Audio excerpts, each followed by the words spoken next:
Buningdan 20 yil ilgari, ya'ni 2004-yili 4-ayning 16-kuni dunyoning har qaysi joylarida faoliyat olib berayotgan Uyg'ur tashkilotlarining mas'ullari va vakillari Germaniyaning Myunxen shahrida jam bo'lib, Sharq Turkiston milliy harakatining xalqarodagi eng oliy organi bo'lgan Dunyo Uyg'ur qurultayini qurib chiqqan edi. Oradan 20 yil o'tgan bugungi kunda butun dunyodagi Uyg'ur jamoat vakillari har qaysi tashkilotlarning mas'ullari, tunilgan ziyolilar, o'limalar va Dunyo Uyg'ur qurultayining sobiq rahbarlari sen ko'rinishlik tabrik yo'llab, Dunyo Uyg'ur qurultayining qurilganligining 20 yilligini tabriklamoqda. Dunyo Uyg'ur qurultayi 5-ayning 3-kunidan 6-kunigacha Myunxenda o'tkaziladigan Dunyo Uyg'ur qurultayi qurilganligining 20 yilligini xotirlash faoliyati haqida chaqiriq e'lon qilgan edi.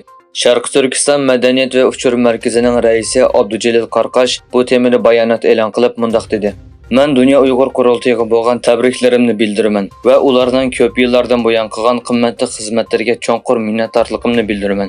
Qurultay davomli Uyg'ur xalqining sadosi bo'lib, xalqaro jamiyatni Uyg'ur xalqi duch kelgan xiristlarga diqqat qilishga va qo'llashga chaqirdi. Bu muhim tarixiy kunda men Uyg'ur xalqining madaniyati va tarixiga hurmat qilish bilan bir vaqtda kelgusimiz uchun texnik kuchli kurash va ittifoqlikka erishganligimizga ishonaman." Angliya parlamenti Xitoy hukumatining BDT umumiy kengashining oz deganda 2 boshliqiga pora berganligi haqidagi isbotlarni oshkorlagan. Uningda deyilishicha, BDT kishilik huquq kengashining yuqori darajalik amaldori Xitoyning dafsandichiliklari haqida guvohlik berishga tayyorlanayotgan bir qism Uyg'ur o'qituvchilar va boshqalarning ismini topshirib bergan. BDT kishilik huquq oliy komissarligining sobiq xizmatchisi va boshqaruvchi Emma Rayli Angliya parlamenti tashqi ishlar komitetida guvohlik bergan bo'lib, uning guvohlik so'zlari parlament tomonidan yozma shaklda e'lon qilingan. Dunyodagi eng chong iqtisodiy gavdaga ega 7 davlatning tashqi ishlar ministrlari Italiyaning Capri orolida ko'rishdi.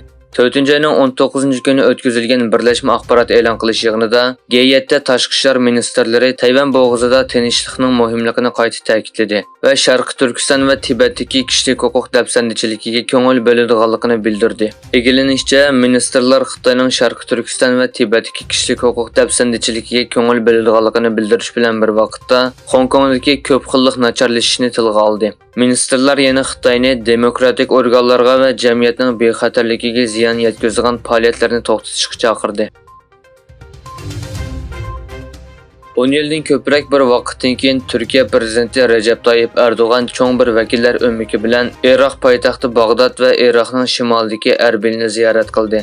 Uzundan buyon planlangan bu ziyorat Anqara-Bag'dod munosabatini yangi bir baldaqqa ko'tarish jihatda tarixiy ahamiyatga ega deb qaralmoqda.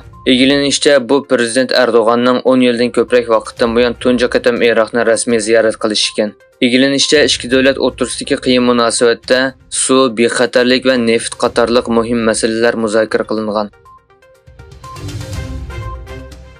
Taratqular e'lon qilgan tunji natijaga qaraganda, hafta oxirida Moldovada o'tkazilgan parlament saylovida Xitoyni yoqlaydigan prezident Muhammad Mirziyoning Xalq Milliy Majlisi partiyasi g'alaba qilgan.